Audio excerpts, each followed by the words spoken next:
انما یرید اللہ لیذھب عنکم الرجس اہل البیت ویطہرکم تطہیرا۔ بسم اللہ الرحمن الرحیم۔ شروع اللہ کے بابرکت نام سے جو بڑا مہربان نہایت رحم کرنے والا ہے۔ آج کا ہمارا موضوع خطبہ نمبر 1 نہج البلاغہ۔ اس کے 2 حصے ہیں۔ پہلے حصے میں ابتدائے آفرینش زمین و آسمان اور دوسرے حصے میں پیدائش آدم کا ذکر فرمایا گیا ہے۔ تو اپنی ویڈیو کو شروع کرنے سے پہلے آپ کو بتاتا چلوں کہ اگر آپ ہمارے یوٹیوب چینل پر نیو ہیں تو ہمارے چینل کو سبسکرائب کر دیں اور ساتھ دیے گئے بیل آئیکن کو بھی دبا دیں تاکہ ہر آنے والی ویڈیو آپ کو بآسانی ملتی رہے۔ تمام حمد اس اللہ کے لیے ہے جس کی مدح تک بولنے والوں کی رسائی نہیں، جس کی نعمتوں کو گننے والے گن نہیں سکتے، نہ کوشش کرنے والے اس کا حق ادا کر سکتے ہیں۔ نہ بلند پرواز ہمتیں اسے پا سکتی ہیں، نہ عقل و فہم کی گہرائیاں اس کی تہہ تک پہنچ سکتی ہیں۔ اس کے کمال ذات کی کوئی حد معین نہیں، نہ اس کے لیے توصیفی الفاظ ہیں، نہ اس کی ابتدا کے لیے کوئی وقت ہے جسے شمار میں لایا جا سکے، نہ اس کی کوئی مدت ہے جو کہیں پر ختم ہو جائے۔ اس نے مخلوقات کو اپنی قدرت سے پیدا کیا، اپنی رحمت سے ہواؤں کو چلایا، تھر تھرائی ہوئی زمین پر پہاڑوں کی میخیں گاڑی۔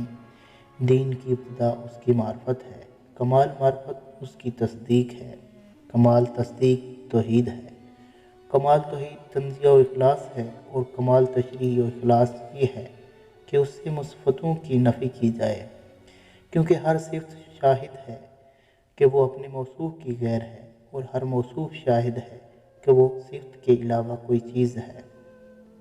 لہذا جس نے ذات الہی کے علاوہ صفات مانے، اس نے ذلت کا ایک دوسرا ساتھی مان لیا، اور جس نے اس کی ذات کا کوئی اور ساتھی مانا، اس نے دوئی پیدا کی۔ جس نے دوئی پیدا کی، اس نے اس کے لیے جز بنا ڈالا، اور جو اس کے لیے اجزاء کا قائل ہوا وہ اس سے بے خبر رہا، اور جو اس سے بے خبر رہا اس نے اسے قابل اشارہ سمجھ لیا، اور جس نے اسے قابل اشارہ سمجھ لیا اس نے اس کی حد بندی کر دی، اور جو اسے محدود سمجھا وہ اسے دوسری چیزوں ہی کی قطار میں لے آیا۔ جس نے یہ کہا کہ وہ کسی چیز میں ہے، اس نے اسے کسی شے کے ضمن میں فرض کر لیا، اور جس نے یہ کہا کہ وہ کسی چیز پر ہے، اس نے وہ جگہیں اس سے خالی سمجھ لی۔ وہ ہے، ہوا نہیں، موجود ہے مگر عدم سے موجود میں نہیں آیا۔ وہ ہر شے کے ساتھ ہے، نہ جسمانی اتصال کی طرح وہ ہر چیز سے علیحدہ ہے، نہ جسمانی دوری کے طور پر۔ وہ فاعل ہے لیکن حرکات و آلات کا محتاج نہیں۔ وہ اس وقت بھی دیکھنے والا تھا جب کہ مخلوقات میں کوئی چیز دکھائی دینے والی نہ تھی۔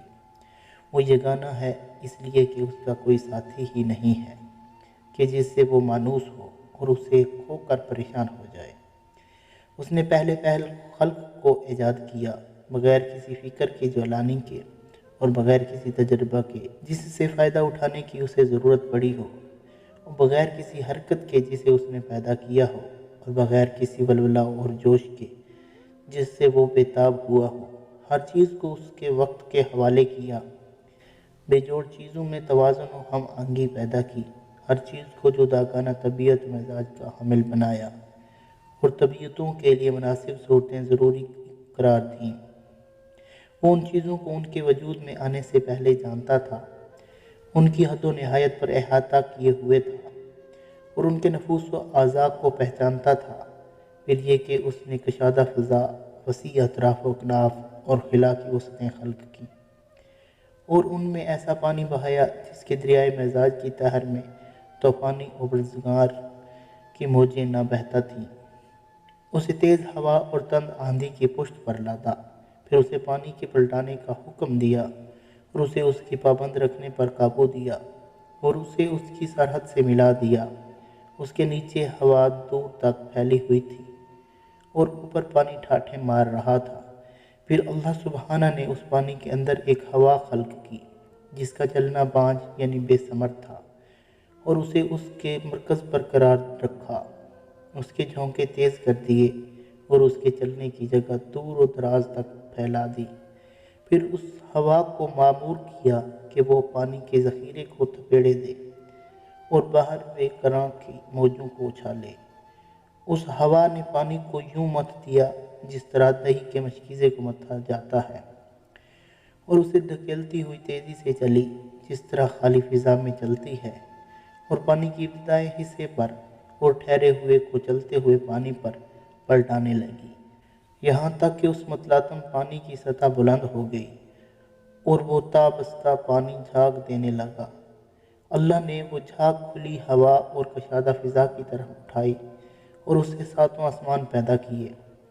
نیچے والے آسمان کو رکی ہوئی موج کی طرح بنایا اور اوپر والے آسمان کو محفوظ چھت اور بلند عمارت کی صورت میں اس طرح قائم کیا کہ نہ ستونوں کے سہارے کی حاجت تھی، نہ بندھنوں سے جوڑنے کی ضرورت۔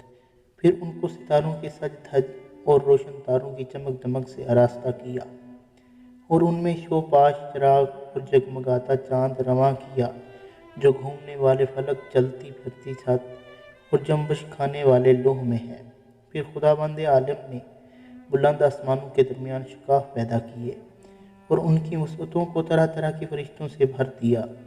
کچھ ان میں سربسجود ہیں جو رکوع نہیں کرتے، کچھ رکوع میں ہیں جو سجدے نہیں ہوتے، کچھ صفیں باندھے ہوئے ہیں جو اپنی جگہ نہیں چھوڑتے، اور کچھ پاکیزگی بیان کر رہے ہیں جو اکتاتے نہیں۔ نہ ان کی آنکھوں میں نیند آتی ہے، نہ ان کے عقلوں میں بھول چوک پیدا ہوتی ہے، نہ ان کے بدنوں میں سستی و کاہلی آتی ہے، نہ ان پر نسیان کی غفلت طاری ہوتی ہے۔ ان میں کچھ تو وحی الہی کے امین، اس کے رسولوں کی طرف پیغام رسانی کے لیے زبان حق اور اس کے قطعی فیصلوں اور فرمانوں کو لے کر آنے جانے والے ہیں۔ کچھ اس کے بندوں کے نگہبان اور جنت کے دروازوں کے پاسبان ہیں، کچھ وہ ہیں جن کے قدم زمین کی تہہ میں جمے ہوئے ہیں اور ان کے پہلو اطراف عالم سے بھی آگے بڑھ گئے ہیں۔ ان کے شانے عرش کی پایوں سے میل کھاتے ہیں، عرش کے سامنے ان کی آنکھیں جھکی ہوئی ہیں اور اس کے نیچے اپنے پروں میں لپٹے ہوئے ہیں، اور ان میں اور دوسری مخلوق میں عزت کے حجاب اور قدرت کے سرپردے حائل ہیں۔ وہ شکل و صورت کے ساتھ اپنے رب کا تصور نہیں کرتے، نہ اس محل و مقام میں گرا ہوا سمجھتے ہیں، نہ اشباہ و نظائر سے اس کی طرف اشارہ کرتے ہیں۔ جزاک